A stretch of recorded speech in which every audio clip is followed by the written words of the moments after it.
नमः सिद्धेभ्यः।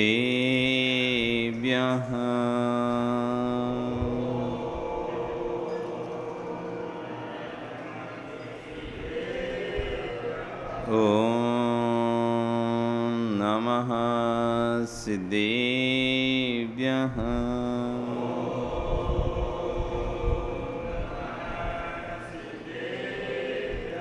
ॐ नमः सिद्धेभ्यः।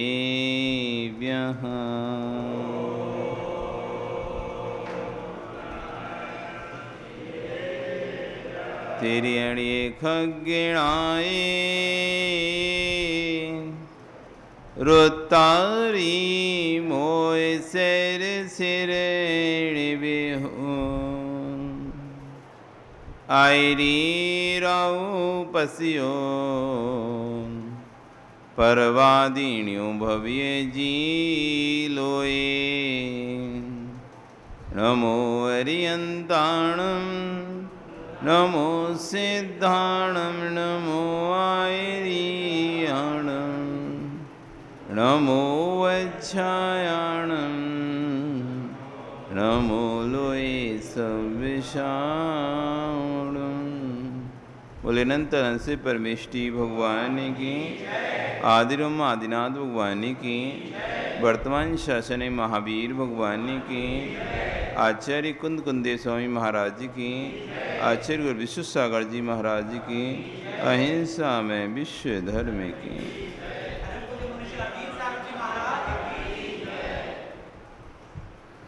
भवबंधु, वर्तमान शासन न्यायिक वर्धमान स्वामी के शासन में तीर्थंकर प्रभु की चरण निश्रा में बैठकर हम सभी जिन देशना का श्रवण कर रहे हैं, ये जिनेन्द्र वाणी मनीषियो जगत कल्याणी। यहाँ पर आचार्य वन कुंद कुंदेव स्वामी महाराज श्रवण और श्रावक उभय धर्मों की व्याख्या कर रहे हैं। उसी पर आचार्य भगवान विश्व सागर जी महाराज अपनी देशना को दे रहे हैं। कह रहे हैं कि मिथ्यात्व के अनेक भेद हैं, मिथ्यात्व सिर्फ एक ही नहीं है। हम क्या समझते हैं मिथ्यात्व मतलब? मिथ्या से मतलब क्या?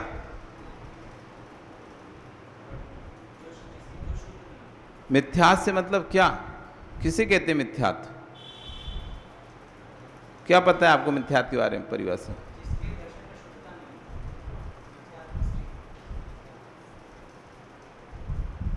हमें इतना ही पता है, कुदेव कुगुरु कुशास्त्र को मानने वाला मिथ्या दृष्टि होता है। देव शास्त्र गुरु को मानने वाला सम्य दृष्टि होता है, कुरगु कुदेव कुशास्त्र को मानने वाला मिथ्या दृष्टि होता है। बस हमें एक ही मिथ्यात्व पता है, पर मिथ्यात्व एक नहीं है, 5 प्रकार का मिथ्यात्व होता है। विपरीत एकांत विनय के संशय ज्ञान कुने के। विपरीत एकांत संशय विनय संशय और अज्ञान। विपरीत एकांत विनय संशय अज्ञान, 5 प्रकार का मिथ्यात्व होता है। एक मिथ्यात्व अज्ञानी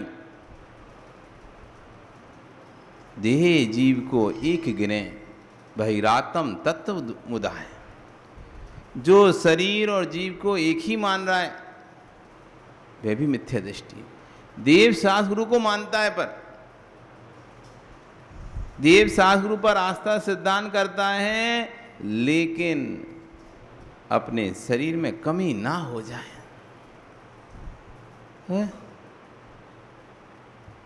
कुदेवों को नहीं मान रहा, कुगुरुओं को नहीं मान रहा, कुशास्त्र को नहीं मान रहा, तब भी मिथ्या दृष्टि। क्यों? क्योंकि उसे तत्व की विपरीतता, तत्व की निर्णय नहीं है। उसे भी तत्व का निर्णय नहीं हो पाया कि शरीर और जीव भिन्न भिन्न हैं। मनमानी क्रिया करो और देह को परिणति के नाम दे दो, देह को परिणति का नाम दे दो, ये सब तो हम थोड़ी ना कर रहे, शरीर करा रहा है। हम थोड़ी ना कर रहे, शरीर करा। शरीर जैसा कहता है तो हम वैसा करते हैं। अरे शरीर कभी बोला ही नहीं है कभी किसी कार्य को करने के लिए। व्यक्ति गलतियों पे गलती करता चला जाता है, भोगों पे भोग भोगता चला जाता है और दोष देता है। शरीर नहीं होता तो हम काय को भोग भोगते? आंख नहीं होती तो हम क्यों को अशुभ देखते? कान नहीं होते तो क्यों हम अशुभ सुनते? मुंह नहीं होता तो क्यों हम अशुभ बोलते? ये गलती हमारी नहीं है। गलती किसकी है? शरीर की है। शरीर है तो पाप हो रहा है, नहीं होता शरीर तो काय को पाप होता? तो कह रहे मनमानी क्रिया करो और देह की परिणति को नाम दे दो और देह को दोष दे दो। हमने क्या किया? शरीर की इच्छा हुई, पेट भूख लगी शरीर को, हमने खा लिया। हमारी क्या गलती? मेरी क्या गलती? शरीर को दोष देने से आप निर्दोष नहीं हो जाओगे। आचार्य यहां पे कह रहे हैं शरीर को दोष देने से आप निर्दोष नहीं हो जाओगे। देह का दोष नहीं, दोष तेरी परिणति का है, भावों का है। देह ने आज तक कोई पाप किया ही नहीं है। शरीर ने पाप किया कि नहीं? शरीर ने पाप किया क्या? यदि शरीर ने पाप करेगा तो शरीर कर्ता हो जाएगा। संस्कृत पढ़े, कर्ता ने कर्म को करण से संप्रदान के लिए अपादान से अलग संबंध काकी के नानी रे रारी रे अधिकरण में पेपर संबोधन हे भो अरे। ये सट कारक होते हैं, सट कारक, जिसमें कर्ता जो याम क्रियाम करोति सा कर्ता, जो क्रिया को करता है उसका नाम कर्ता होता है। एन क्रियाम करोति, जिससे करता है वो करण होता है। यम क्रियाम करोति सा कर्म, जो क्रिया को करता है वो कर्म होता है। मैं पुस्तक को चक्षु इंद्री से पढ़ रहा हूं, मैं पुस्तक को आंख से पढ़ता हूं। मैं यानी कर्ता आत्मा, पुस्तक यानी कर्म, पुस्तक को चक्षु से, चक्षु क्या हो गई? साधन। चक्षु से साधन। देह यदि पाप करता है तो देह कर्ता हो जाएगा। देह पाप नहीं करता, देह से पाप होता है तो साधन हो गया। जब देह से पाप हो जाता है, जब साधन बनाएंगे देह को, फिर कर्ता नियम से कोई दूसरा बनाना पड़ेगा। जब हमने देह को साधन बनाया, आंखों को, चक्षुंद्रियों को, कर्णेंद्रिय को, रसना इंद्रिय को साधन बनाया, तो नियम से फिर आपको कर्ता की खोज करनी पड़ेगी। जब आप कर्ता की खोज करो, पता चला ये आत्मा ही तो करता है, बाकी शरीर तो साधन मात्र था। शरीर तो साधन मात्र था। साधन में दोष नहीं होता है। साधन का कर्ता जैसा उपयोग करता है। साधन तो साधन है। पेन है, आप चाहो तो ग्रंथ लिख सकते हो उस पेन से, आप चाहो तो खोटा भी लिख सकते हो। पेन है, पेन में दोष है क्या? पेन में दोष नहीं है, क्यों? पेन तो एक साधन है। दोष तो लिखने वाले के अंदर है। यदि वो अच्छाई देख रहा है तो अच्छाई उस पेन से लिखी जाएंगे। पेन की स्याही तो ऐसे नहीं कि अच्छाई वाली स्याही अलग आती हो और बुराई वाली स्याही अलग आती हो।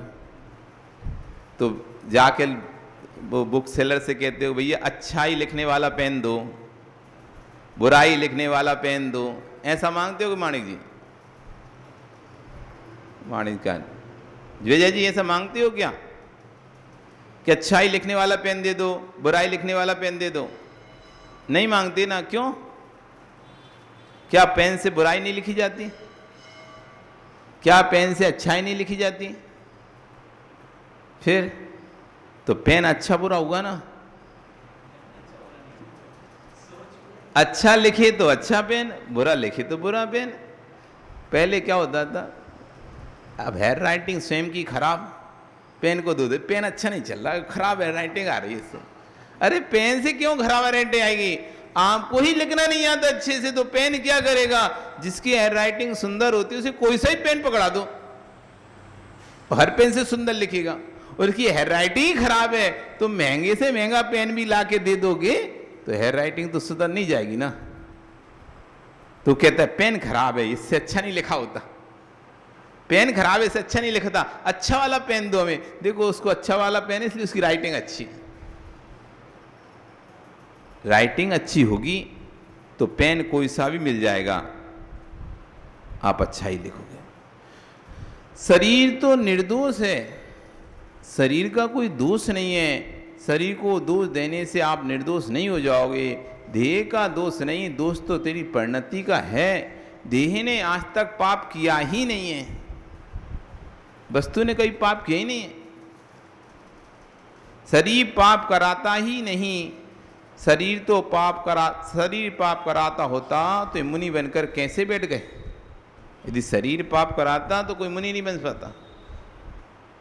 भोग होने से भोगना पड़े ये कोई जरूरी नहीं होता, भोग होने पर भोगना पड़े ये कोई जरूरी नहीं होता। यदि भोग होने पर भोगना ही पड़ेगा तो कभी कोई संयमी बन ही नहीं पाएगा, कभी कोई भगवान बन ही नहीं पाएगा। चक्रवर्ती के पास 6 खंड का भोग था, 96,000 रानियां थी, 6 खंड के अधिपति थे, चक्र रतन था, 14 रतन, 9 निधियों के स्वामी थे। यदि भोग होने पर भोगना ही पड़ेगा फिर चक्रवर्ती कभी इन सबको छोड़कर मोक्ष नहीं जा पाते। यदि शरीर पाप ही कराता तो कभी कोई मुनि नहीं बन पाता।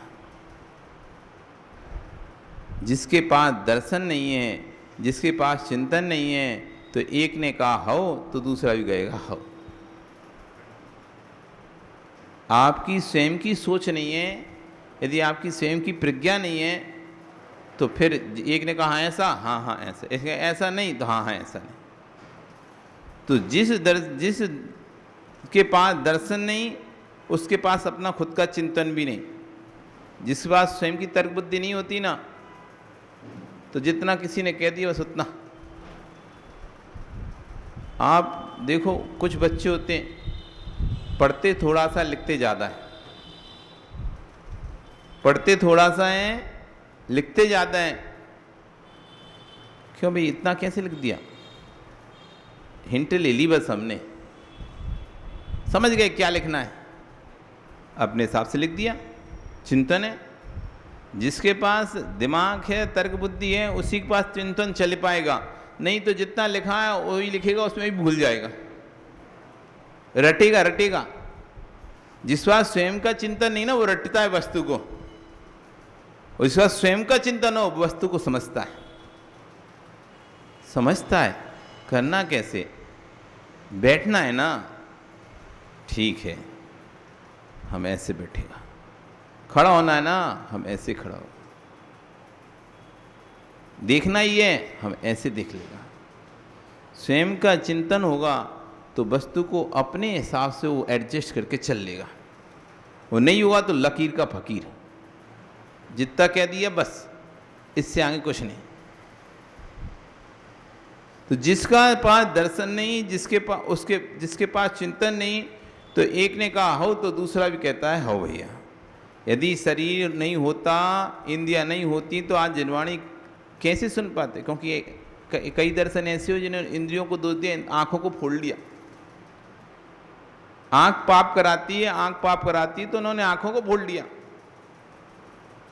कान पाप कराते उन्होंने कानों को फोड़ लिया। आंखों को मत फोड़ो, आंखों को बस मत करो। लोग शरीर को बस करने में लगे,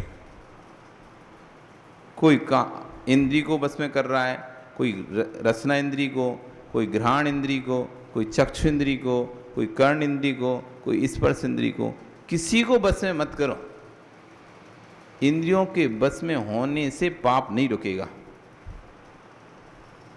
मन को बस में कर लो, भावों को बस में कर लो।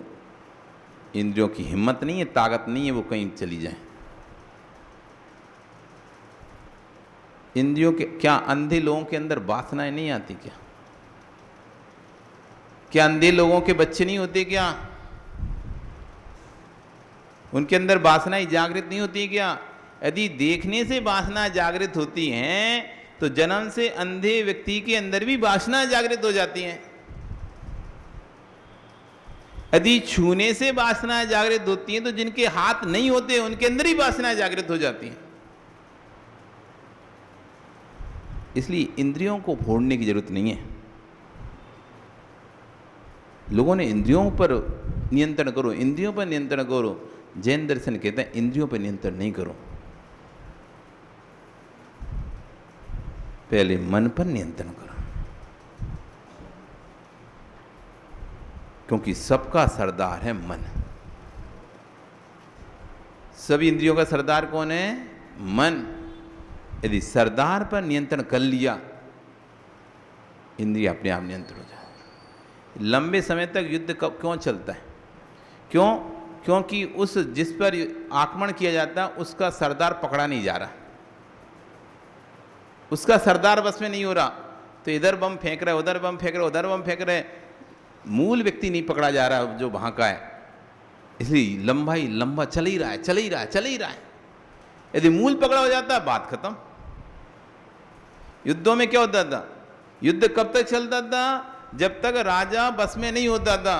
राजा बस में हुआ, युद्ध खत्म। फिर कोई लड़ाई नहीं होती थी, ना कोई सेना लड़ती थी, ना कोई लड़ती थी। जैसे ही राजा को पकड़ा, राजा पकड़ में आया, सारी सेना सरेंडर।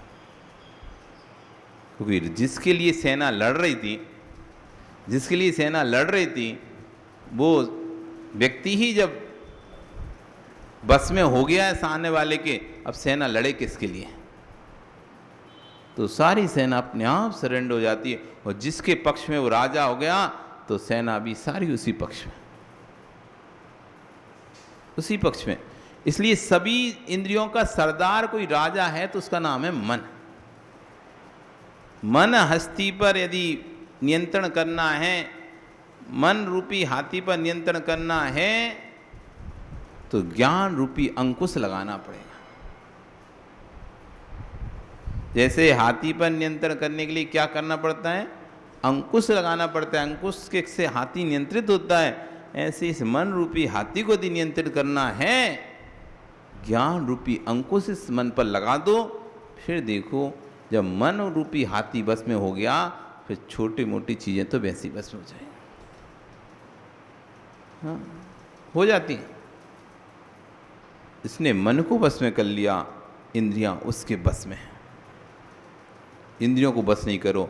ये आंख, यदि मन बस हो गया तो ये आंख नारी को नहीं, भगवान आत्मा को देखेगी उसी नारी में।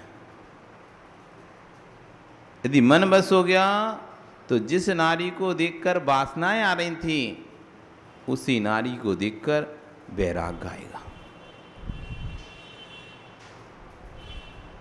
जिसको देखकर वासनाएं आ रही थी, उसी को देखकर वैराग आएगा। जिसमें तुम्हें पत्नी दिख रही थी, उसमें तुम्हें भगवान आत्मा दिखने लगेगी।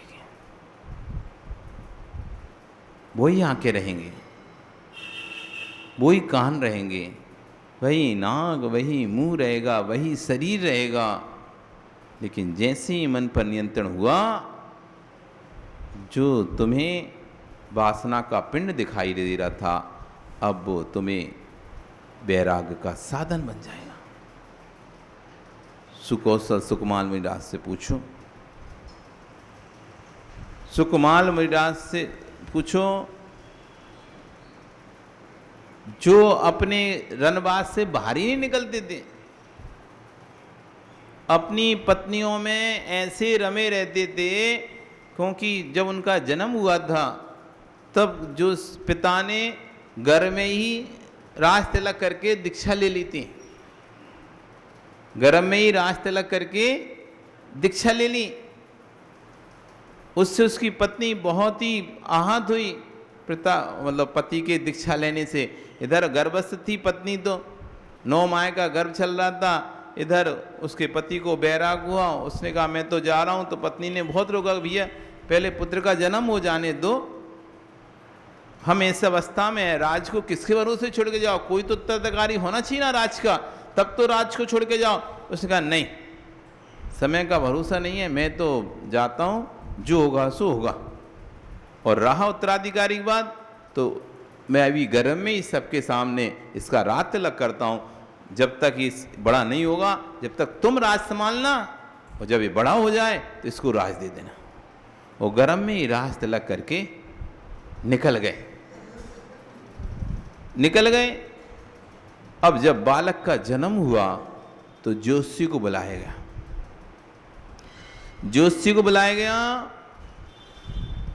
ज्योतिषी आया, उसने कुंडली बनाई, और कुंडली बना के बोला, थोड़ा चेहरा उदास उसका। माँ पूछती है क्या है इसके भाग में, क्या है? तो बोलती है जिस दिन ये किसी दिगंबर युवराज को देख लेगा अथवा उनकी चर्चा भी सुन लेगा, उसी दिन ये बैराग को प्राप्त हो जाएगा, घर छोड़ देगा। माँ को तो अब वैसी तो गुस्सा था कि पति निकल गया था, तो वैसी चिढ़ हो गई थी, उसे तो चिढ़ हो गई थी धर्म से। ऐसा कैसा धर्म, तो बिलकता हुआ छोड़ दिया ऐसा करके। तो उसने, अब जब उसने भविष्यवाणी सुनी, उसके तो हाथ पैर फूल गए। अब कैसे करूंगी, एक ही तो सहारा है मेरा बेटा, पति तो जा चुका है, बेटा सहारा, और ये भी यदि कहीं महाराज के दर्शन कर लिया और ये निकल गया तो उसने क्या किया, बेटे को नगर से, अपने राजमहल में ऐसी व्यवस्था की, राज प्रांगण में पूरा बड़ा सा एरिया था, उसके बाहर बेटे को निकलने का निषेध कर दिया।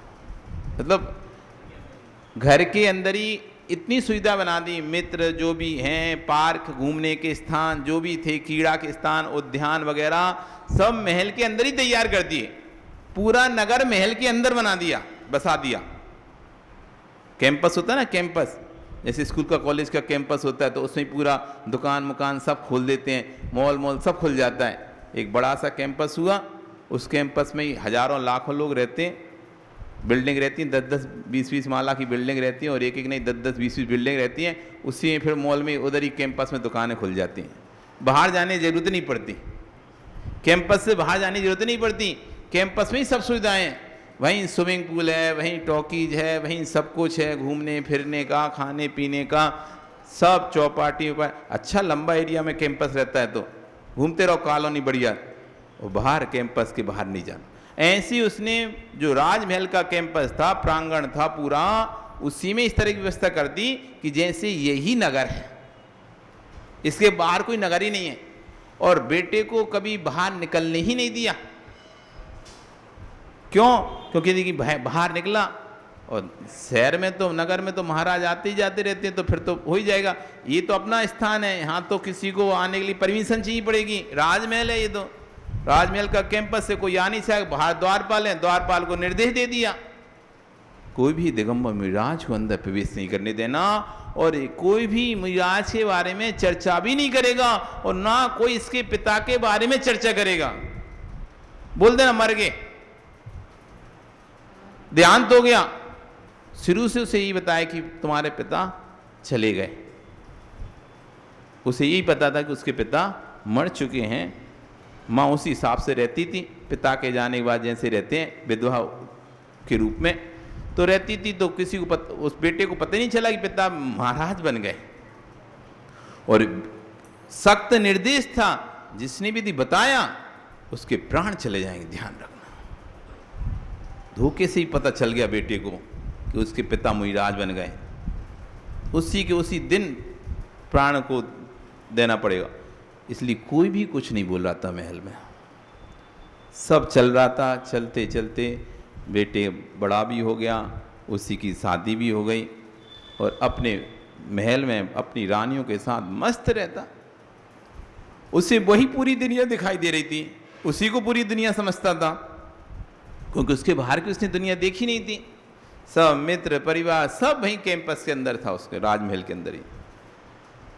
एक दिन जिस माँ, दो प्रकार के लोग होते हैं, एक तो जन्म देनी माँ वाली होती माँ, और एक पालने वाला, जैसे दाई माँ बोलते हैं। तो राजाओं के यहाँ पे रहती हैं, खिलाती हैं, ध्यान रखती है बच्चे का। तो दाई माँ एक दिन बैठी बैठी रो रही है, उदास चेहरा, बैठी रो रही है।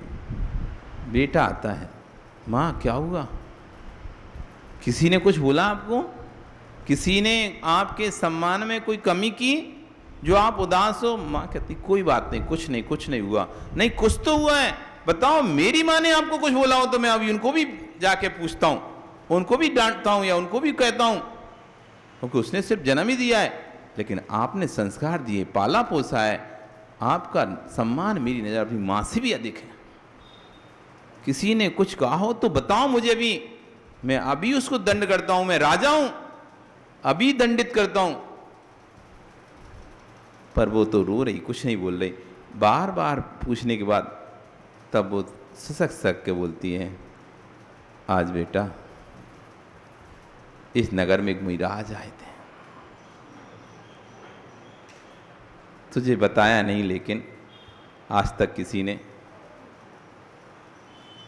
तेरे पिता देहांत नहीं हुआ है, तेरे पिता मुइराज बन गए हैं, तेरे पिता मोक्ष मार्ग पर निकल गए थे, मुइराज बन गए थे। आज विहार करते करते वो नगर में आए।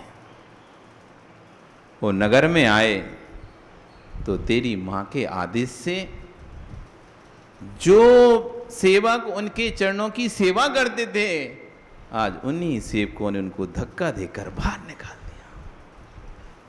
कहीं भी किसी समय वो इस नगर के राजा हुआ करते थे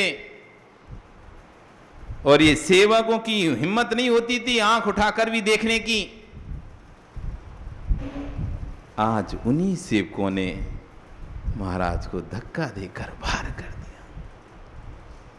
ओ मेरे पिता मुइराज, हाँ तुम्हारे पिता मुइराज, मुझे तो अब उनसे मिलना है, अब तो मुझे मिलना है, लेकिन निकलेंगे कैसे? निकल तो सकते नहीं है, सख्त पहरा है चारों तरफ, कैसे निकलेंगे? मेन रास्ते पे दरवाजे पर बताना पड़ेगा ना कहाँ जा रहे हैं, महाराज कहाँ जा रहे हैं, नहीं जा सकते, छुपकर ही निकलना पड़ेगा। तो जो बीबियों की साड़ियों में उनका राग लगा रहता था, अब निकलने के लिए वो इस बीबी की साड़ी उनको रस्सी का काम कर रही हैं। बीबी की साड़ियों को जोड़कर अच्छी लंबी रस्सी बनाई और महल के 60 खंड से झरोके से साड़ियों को बांधकर धीरे धीरे धीरे धीरे महल से नीचे उतर गए। जब भाव बदला तो वो साड़ियां जो राग का कारण बनती थी, अब वो साड़ियां बैराग का कारण बन गई। साड़ियों में कहाँ दोस्त था, साड़ियों में दोस्त कहाँ था? जो राग में लिप्त तो कर रही थी, जिनको पहन ले तो आप मोहित हो जाते हैं, अच्छा लग रहा है, अच्छा लग रहा है, वही साड़ी अब उसको बैराग पद पर आगे बढ़ा दी है और पहुंच जाते हैं। कहते हैं जिनको बिस्तर पर सरसों का दाना चुभता था, एक मखमल के बिस्तरों पर एक सरसों का दाना भी आ जाए ना, वो दाना जिनको चुभ जाता था, जिनको कमल पद पर एक एक चावल पका पका के भोजन कराना पड़ता, देना पड़ता था, नहीं तो इतना सुकुमाल थे, इतने सुकुमाल थे, इतने सुकुमाल थे कि यदि भाप भी लग जाए ना तो पूरा चेहरा लाल पड़ जाता, आंसू आ जाते थे, इतना सुकुमाल शरीर। जब बैराग आया, वही साड़ियों की रस्सी बनाकर नीचे उतर गए और पैदल नंगे पैर जा रहे हैं। वो कंकड़ जिन्होंने कभी देखा नहीं, पत्थर कभी देखा नहीं, वो कंकड़ पत्थर की कटरीली जंगल की भूमि पर चले जा रहे हैं, पैर ऐसे लहू लुहान हो गए जिनके। तब भी मुझे तो मुहिराज के दर्शन करना है। और पहुंच जाते हैं जहाँ पर मुहिराज विराजमान है, पहुंच जाते हैं जहाँ पर मुहिराज विराजमान है, नमस्कार करते हैं। मुहिराज धर्म वृद्धि का आशीर्वाद देते हैं और कहते हैं बस अब तुम्हारी 3 दिन की आयु शेष है, अब तुम्हारी 3 दिन की आयु शेष है, अब तुम अपना कल्याण कर लो। मुझे भी अब दिगंबर दीक्षा दें भगवान। और वह बेटा भी अपने पिता के साथ दिगंबर दीक्षा लेकर ध्यान में लीन हो जाता है। इधर माँ को जब पता चलता है, अब देखो माँ को पता चलता है तो संक्लेशता में उसका हार्ट फेल हो जाता है, शौक लगता है, शॉक्ड कि बेटा चला गया। पति तो पहले जा ही चुका था, अब बेटा भी चला गया, वो भी मुनि बन गया। और ऐसी संक्लेशता मरती है और मरकर स्यालनी बन जाती है। उसी जंगल में स्यालनी बन गए। इधर ये मुहिराज अपने पिता के साथ तपस्या कर रहे हैं खड़े होकर, तभी वो स्यालनी वहां से निकलती है। पूर्व भव का जो द्वेष था वो क्षण में आ जाता है, और जिसको 9 माह कोख में रखा था उसी का ही पेट चीर देती है, उसी का ही पेट चीर देती है। 3 दिन की तो आयु थी ना, हो गए 3 दिन, उसी का ही पेट चीर देती। तो राग की ऐसी दशा है, दृष्टि बदलते से रागभूत वस्तु देशभूत दिखने लगती हैं, दृष्टि बदलते से ही देशभूत वस्तु राग भरी दिखाई देने लगती है। जैसे ही बदलता है, इसलिए यहाँ पर कह रहे हैं शरीर को दोष मत देना, इंद्रियों को दोष मत देना। ज्ञानी दोष देने वाला ही दोषी है और दोष से रहित रहने वाला ही निर्दोष है। देह ना दोषी है ना निर्दोषी है, वो तो कहती मैं तटस्थ हूं, मैं तो तटस्थ हूं, मेरे में क्या दोष। कर्म नौ कर्म वर्णाओं का पिंड आपको प्राप्त हुआ है, आप जैसा उपयोग करना चाहो कर लीजिए। इस शरीर आपको, कर्मों का शरीर आपको प्राप्त हुआ है, जैसा उपयोग करना है कर लो इसको। चाहो तो इसे भोगों की नाली में डाल दो, चाहो तो योगों की वेदी पर रख लो, जैसा तुम्हारे ऊपर। सम्यक उपयोग करोगे तो सुगति को प्राप्त हो जाओगे, असम्यक उपयोग करोगे तो दुर्गति को प्राप्त हो जाएगा। पानी पानी है, पानी पानी है, कुएं का पानी पानी है। तुम चाहो तो ऐसे लेके भी जा सकते हो और तुम चाहो तो ऐसे लेके भी जा सकते हो। ऐसे लेके जाओगे तो क्या होगा? पानी तो पानी है, पानी तो पानी है। तुम यदि ऐसा लोटा में लेके जाओगे तो नालियों में जाएगा। कहाँ जाएगा? नालियों में जाएगा। और ऐसे लेके जाओगे तो गंध तक बन जाएगा। पानी में क्या था? पानी तो पानी था। जैसा तुमने पानी का उपयोग किया, एक गंदे पानी की संज्ञा को प्राप्त हो गया और एक गंधोदक संज्ञा को प्राप्त हो गया। एक गंदे पानी की संज्ञा को प्राप्त हो गया, दुर्गंधित पानी की संज्ञा को प्राप्त हो गया, और एक गंधोदक संज्ञा को प्राप्त हो गया। पानी पानी था, पानी में सुगंध, पानी में दुर्गंध नहीं थी, पानी अच्छा खराब नहीं था। जैसा तुमने उपयोग किया, पानी की वैसी ही परिभाषा परिभाषित हो गई। असम्यक उपयोग करोगे तो दुर्गति प्राप्त होगे, सम्यक उपयोग करोगे तो सुगति को प्राप्त होगे। मैं तो तटस्थ हूं।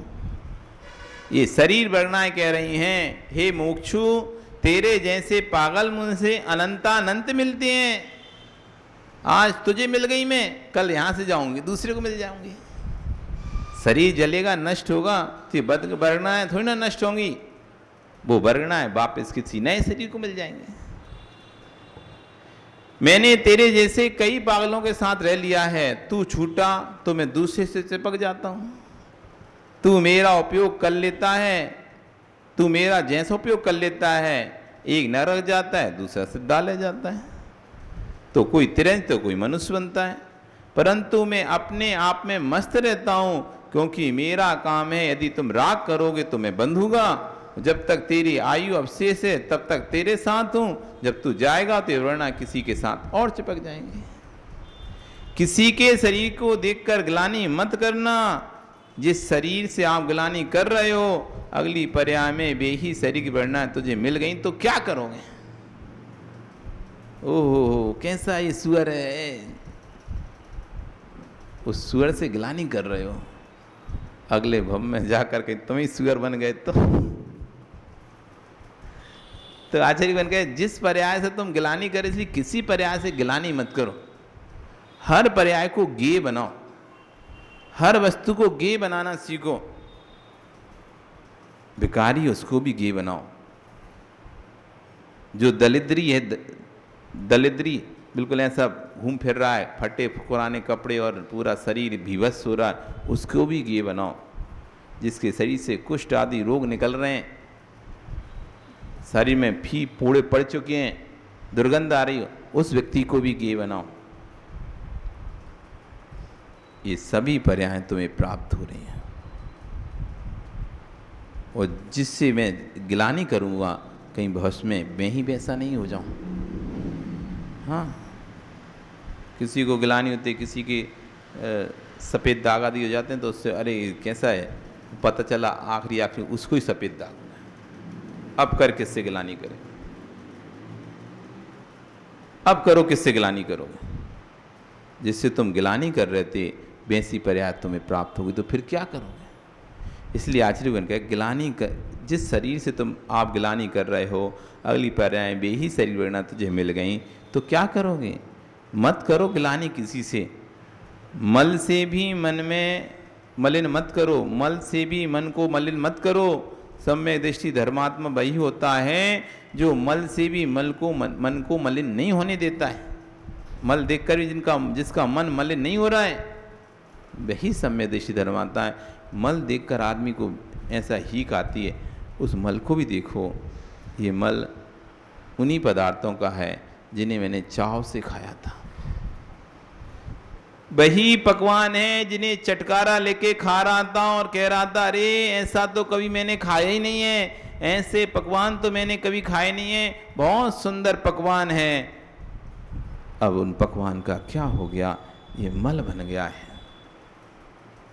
ऐसी जिस पर्याय पे मैं घमंड कर रहा हूँ, जिस रूप पर, जिस धन पर, जिस शक्ति पर, तप पर, रिद्धि पर, परिवार पर मद कर रहा हूँ, एक दिन सब मल बन जाएगा।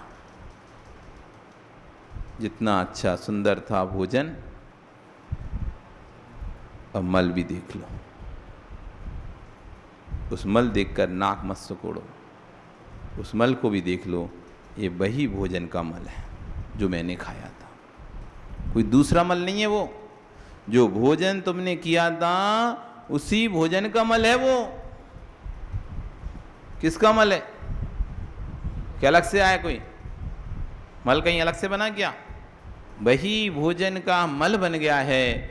ऐसी जिन भोगों को तुम सोच रहे मिल जाए, एक दिन वह भी मल बन जाएंगे। सम्यक्ति धर्मात्मा वही होता है जो मल में से भी मन को मलिन नहीं करता है।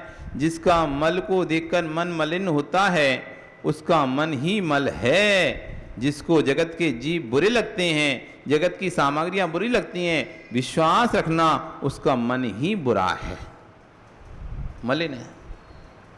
एक बार द्रोणाचार्य ने कौरव पांडव दोनों को बुलाया और कहा, पहले कौरवों से कहा जाओ, ये एक टोकनी लड्डू है, जो भी अच्छा व्यक्ति दिखे आप उसको दे के आओ। तो कौरवों में से दुर्योधन को ये भार सौंपा गया। दुर्योधन जाता है और 1 घंटे पूरे नगर में घूमने के बाद जैसी टोकनी थी वैसी लेकर आ जाता है, भरी की भरी। बोलता है, गुरुदेव आपने कहा था नगर में कोई अच्छा व्यक्ति हो तो उसको देना, लेकिन मैं सब में देखा, लेकिन मुझे कहीं भी कोई अच्छा व्यक्ति दिखा ही नहीं। कहीं किसी में कोई बुराई थी, कहीं किसी में कोई बुराई थी, कहीं किसी में कोई कमी थी, पर आपके आज्ञा के अनुसार मुझे तो फिर कैसे दे सकता था, इसलिए मैं लेके आ गया वापस। अब बारी थी पांडवों की, तो उसमें युधिष्ठिर को आगे, क्योंकि बड़े को ही आगे दिया, जाओ युधिष्ठिर इस टोकनी को लेके जाओ, नगर में कोई अच्छा मिले उसको टोकनी दे देना। युधिष्ठिर जाता है और 5 मिनट के अंदर टोकनी खाली कर कर वापस, गुरुजी और लड्डू दो। क्यों भाई, इतने लिए खत्म हो गए? हाँ गुरुजी, कहाँ फेंक के आए तुम? अरे फेंक के नहीं आया, मैं जैसे ही नीचे उतरा तो गेट के बाहर एक स्वान बैठा हुआ था।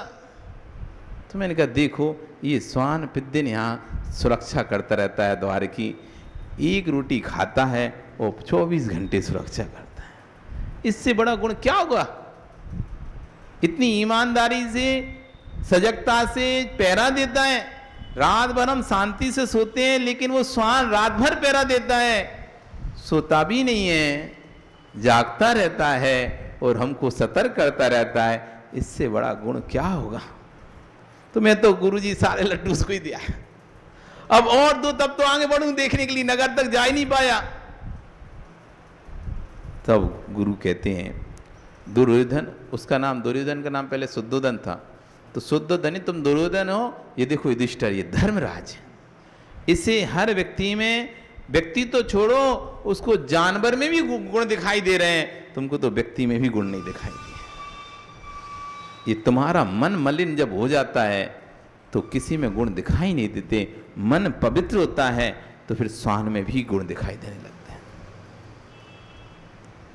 मन मलिन है, जिसका मन मलिन होता है उसको जगत का द्रव्य मल लगता है, और जिसका मन पवित्र होता है उसको निगोदिया में भी भगवान, अशरीर भगवान दिखाई देता है। इसलिए मल को साफ करो। इसलिए क्या करना है? मल को साफ करने साबुन मत लगाओ, साफ करना है तो मन को साफ कर लो। मल को साफ, मन के जो अंदर का मल है उसको साफ करने के लिए साबुन की जरूरत नहीं है, कोई सान मत लगाओ, मन को साफ कर लो तो अंदर का मल अपने आप साफ हो जाएगा। पर की सफाई में पूरी पर्याय नष्ट कर दी, निज की सफाई कर लेता तो पर की सफाई करने की आवश्यकता क्या थी? धिक्कार हो उन जीवों को जो जगत की आंखों को साफ करने के लिए आए हैं, धन्य उन जीवों को जो निज की आंख को साफ कर रहे हैं। भैया, दूसरे की आंख साफ करने से तुझे कभी अच्छा नहीं दिख पाएगा।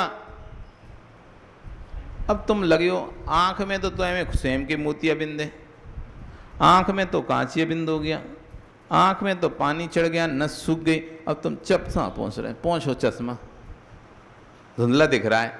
अरे चश्मा से धुंधला नहीं दिख रहा, आंख में ही मोतिया बिंद हो गया इसलिए धुंधला दिख रहा है। अब तुम लगे हो चश्मा घिसवे कि चश्मा पहुंचो अच्छा दिखेगा, चश्मा पहुंचो। अरे पहले आंख तो अच्छी हो तब तो चश्मे से अच्छा दिखेगा, आंख ही खराब हो गई तो अब चश्मा क्या करेगा बताओ? अब चश्मे को कितना ही तुम पहुंच लो, नया मंगवा लो और अच्छी कंपनी का ले आओ, जिससे जो भी कंपनी का आता हो 5, 10, 25, 50 हजार का दिखने लगेगा ना, क्यों होता है? नहीं दिखेगा। दूसरे की आंख साफ करके तुझे कभी अच्छा नहीं दिखेगा। अच्छा देखना चाहते तो निज की आंख साफ करो। जगत में अनंत अनंत अज्ञानी मूर्ख प्राणी हैं जो दूसरे की आंख की कीचड़ को साफ करने में लगे, जबकि यदि अपनी आंख साफ हो जाती तो आत्मा का देखना प्रारंभ हो जाता। आयु कर्म कितने दुर्लभ निश्चय हैं, आपने कहाँ कहाँ नष्ट किए। आचार्य कह रहे हैं ये आयु कर्म तुम्हें मिले हैं कितने दुर्लभ हैं, और हम इन आयु कर्मों को कहाँ नष्ट कर रहे हैं, किसमें नष्ट कर रहे हैं? किंचित मात्र विवेक नहीं है। हम जब किसी बुराई करते हैं उस समय हमें याद ही नहीं रहता कि हमारे आयु कर्म भी खर्चा हो रहा है। किसी की बुराई सुनने में बैठे हैं तो याद नहीं रहता कि हमको इसका भी हर्जाना भरना पड़ रहा है, हमारे आयु कर्म व्यय हो रहे हैं, नष्ट हो रहे हैं आयु कर्म। यदि यही समय में यदि धर्म चिंतन में लगा देता तो आयु कर्ण तो व्यय हो ही रहा था, कम से कम पुण्य कमा लेता, पुण्य कमा लेता। आयु कर्म कितने दुर्लभ निषेक हैं, आपने कहाँ नष्ट किए। कुंद कुंद स्वामी कह रहे हैं, हे योगीश्वर, जिन लिंग धारण करके कर्म की क्षपणा करने चले थे, परंतु पर ब्रह्म को निहार नहीं सके, तो तेरी पूरी शरीर की साधना व्यर्थ हो गई। पर ब्रह्म को नहीं जान पाए, देश राज समाज के हित की बातें करते रहे और निज की हित पर दृष्टि ही नहीं गई। सबके भलाई में लगे रहे और स्वयं का भला देख ही नहीं पाए। सबके भलाई में लग रहे हैं, सबको सलाह देने लग रहे हैं, और घर के लोग ही, घर में ऐसे काम हो गए तो पता नहीं चला, है ना। कहते ना, नाक के नीचे से निकल गया, ले गया कोई। बहुत से घरों में देखना आप, दूसरों के बच्चों पर ध्यान देंगे वो, इनकी बच्ची क्या कर रही है, किसके साथ बैठी, किस साथ उठ रही, किस साथ जा रही, किस साथ खा रही है, ये ध्यान रहेगा दूसरों की बच्चियों का, दूसरे के बच्चों का। वो पता चलेगा उसी की बच्ची उसकी नाक के नीचे से किसी आसामी के साथ, किसी बंगाली के साथ, किसी बिहारी के साथ भाग गई। वो लगाता है, ये देखो लड़की उस लड़के के साथ जा रही है, उस लड़के के साथ जा रही है, ये लड़का उस लड़की के साथ जा रहा, यही देख रहा था। उसे पता ही नहीं चला कब उसकी बेटी उसके नाक के नीचे से किसी बिहारी के साथ, बंगाली के साथ, आसामी के साथ भाग गई। अब पता चल रहा, ओ हो, दुनिया को तो देखते रहे, दुनिया की देखते रहे, लेकिन स्वयं की परिवार को देख ही नहीं पाए। बहुत से परिवार ऐसे, बहुत से धर्मात्मा परिवार, ऐसे कई धर्मात्मा परिवार देखे हमने। पिता सब धर्मात्मा है, घर में खूब धर्मात्मा है, और जगत की बुराई करते फिरते, महाराज देखो उस घर में ऐसा हुआ, और आकर बताते हैं उसकी लड़की भाग गई, वो ऐसे बिजाती लेके आ गया, ये करके आ गया, ऐसी बड़ी बड़ी बातें करते हैं, और उनको ही पता नहीं रहता उनकी बेटी क्या गलखला रही है, उनका बेटा क्या गलखला रहा है, नहीं पता रहता। हमें पता रहता है, पर क्योंकि तुम्हारे पास तो दो ही कान है बस सुनने के लिए, मतलब, और एक आध दो ही चार लोग सुनाने वाले हैं, लेकिन हमारे पास तो दुनिया की आंखें और दुनिया के कान सब हमको सुना जाते हैं। कहाँ क्या हो रहा है, किस घर की तुम्हें जरूर नहीं पता होगा, लेकिन हमको जरूर एक एक घर की पता है। किसके घर में कौन सा बेटा कहाँ है, क्या कर रहा है, बेटी क्या कर रही है, सब हमको पता रहता है। क्यों? जगत की लीला है ना, एक दूसरे की कमी बताने की, तो सब बता के चले जाते हैं। तो ऐसे ऐसे धर्मात्मा, ऐसे ऐसे पंडित, ऐसे ऐसे विद्वान लोग रहते हैं जो दूसरों की गलतियां देखते रहेंगे। पता चला उनके घर में ऐसी गलती हो गई, अब मुंह झुकाए ऐसे घूमते रहो। क्या करोगे, क्या करोगे? एक हमारे नगर में थे, छोटे थे उस समय, तो बड़ा दबदबा था उन व्यक्ति का, मतलब उनके पूछे बिना, कोर कमेटी होती है ना, जैसे एक मूल कमेटी, फिर एक मंदिर, अपने अपने मंदिरों में कमेटी ऐसी, तो 7-8 मंदिर थे उनकी, एक मूल कमेटी वो, और फिर प्रत्येक मंदिर की अपनी अपनी कमेटी। तो प्रत्येक मंदिर जो कमेटी होती है उसमें वो मुखिया थे, मुखिया, तो उनकी भयंकर चलती थी उस मंदिर में। वो जैसा कहते हैं वैसे ही होता था। यदि किसी मना कर दें कि अब ये आज से अभिषेक नहीं करेगा, तो अभिषेक नहीं कर पाता था। ये आज अब नहीं आएगा मंदिर में, इसका निषेध है तो उसका निषेध, इसका मंदिर में बंद करना है तो बंद करना। मतलब उनको यही रहता था कौन समाज में कौन क्या कर रहा है, किसने बेजाती ब्याह किया, किसने क्या किया, यही सब और तिकड़म जारी चलती रहती थी। खूब दबा दबा था, अच्छा पैसा भी अच्छा था, और ऐसे चलते थे बिल्कुल अकड़ के। पैसा होता तो देखो अकड़ अलग आ जाती है ना। सब में नहीं आती, लेकिन कुछ लोगों में आ जाती है। सब में नहीं आती, कुछ लोगों में पैसे का एक अकड़ अलग से, और एक कि हाँ देखो सब हमको मानते हैं, ऐसा करके चलते थे। हम से रोज टकराते तो हम तो जय जयन करते थे, तो जय जयन करते थे अच्छे से, लेकिन हम देखते रहते थे उनको। कुछ समय बाद ऐसा समय आया, उनकी 2 बेटियां थी, एक भंगी के साथ एक चमार के साथ भाग गए। जो दुनिया के घरों की सलाह मशवरा करते रहते थे, समझाते रहते थे, ये करते थे, उनको पता नहीं चला उनके घर में उनकी बेटियां कब दूसरी जगह जुड़ चुकी थीं। जब भी निकल गई घर से, अब कभी भी ऐसे सिर से ऐसे ऊपर करके नहीं चलते थे। जो सिर कभी ऐसा नीचा नहीं करता था, अब उसका सिर ऊपर ही नहीं हो रहा था। तो क्या पता हम जो दूसरों घर में कमियां ढूंढ रहे हैं, जो दूसरों घरों में गलतियां ढूंढ रहे हैं, कल तुम्हारे घर में वो गलती हो जाए। दूसरे घर में कोई शादी करके आ गया दूसरे समाज की, तो आप ऐसे उसको ट्रीट कर रहे हैं, कल पता चला तुम्हारा बेटा तो नहीं, तुम्हारा पोता भगा के ले आए किसी को, तो आप क्या करोगे फिर? तो अरे बेटे को तुमने बस में कर लिया, पोते को तो नहीं कर पाओगे ना। बेटी को तो तुमने डांट फरकार के जैसे करके उसको अपने बस में रखा और साहब के अपने हिसाब से शादी करी, लेकिन पोते को तुमने बाहर पढ़ने भेजा है, कलकत्ता, बेंगलोर, पुणे, दिल्ली, गुवाहाटी, ना जाने कहां कहां। अब वो क्या क्या करेगा, कहां कहां से क्या लेके आएगा, उस पर तो तुम्हारा बस है नहीं है। अब जहां तुम दूसरों की वकालत करते फिरते थे, ऐसा नहीं वैसा नहीं, अब तुम्हें घर, अब क्यों फिर कहोगे क्या करें अब भैया, हम क्या कर सकते हैं। पहले भी तो ऐसा बोल सकते थे, लेकिन पहले तो ऐसा बोलते नहीं थे। पहले तो ऐसा एकदम उग्र रूप, नहीं हटाओ इसे, नहीं करने देंगे ऐसा। अब जब खुद के घर में हो गई तो बेचारा बिल्कुल ऐसा हो जाता है, फिर तो शांत एकदम। हाँ अब क्या करते हैं, ऐसे ही चल रहा है, मिली नहीं लड़की, सब जगह ऐसे ही हो रहा है, सब ऐसी समाज में खूब मिल रहे हैं, वो भी तो किया, वो अब फिर सबकी निकाल के खोल खोल के दिखाएगा। अब खुद के घर में हो गया ना, जब तक खुद के घर में नहीं होता कुछ भी गलत काम, तो बड़े रूल रेगुलेशन दिखाते हैं, और जैसे ही खुद के घर में हुआ, देखो उसने भी तो किया, वहां भी दुआ, गुवाहाटी में दुआ, इधर भी दुआ, डिब्रूगढ़ में दुआ, सब जगह तो ऐसे ही हो रहा है, सब आजकल ऐसे ही चल रहा है। अब कहाँ किसको ध्यान रखें, अब ठीक है अब चल रहा है तो अब क्या कर सकते हैं। अब भाषा बदल गई है, अब भाषा बदल जाती है। आप देखो यहां कह रहे हैं सबका हित के साथ साथ अपने हित की भी चिंता करना, ऐसा ना हो तुम सबके हित की करते रहो और खुद का अहित हो जाए आपका समय। कल फिर आओगे, पर्या नहीं तो आश्चर्य होना। और आगे यहाँ पर क्या कह रहे हैं, पहले क्या करना चाहिए फिर क्या करना चाहिए, इसकी विषय में चर्चा करेंगे। बोलिए भगवान महावीर स्वामी की। चलेंगे।